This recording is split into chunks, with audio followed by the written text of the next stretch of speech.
नमस्कार, আমার নাম গীতা বৈষ্ণব। আমি আজকে একটি গান গাইতে চলেছি। ভালো লাগলে কমেন্টে জানাবেন। আর আমার চ্যানেলের নাম হলো মঞ্জুশ্রী চ্যানেল। এই চ্যানেলে লাইক, কমেন্ট, সাবস্ক্রাইব করবেন। আর আমার আগের একটা চ্যানেল ছিল, সেটার নাম হলো শিল্পী গীতা চ্যানেল। এটা 3 মাসের জন্য ব্লক হয়ে গেছে।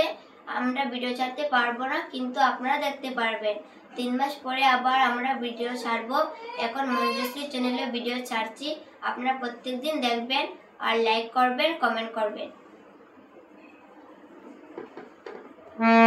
আমার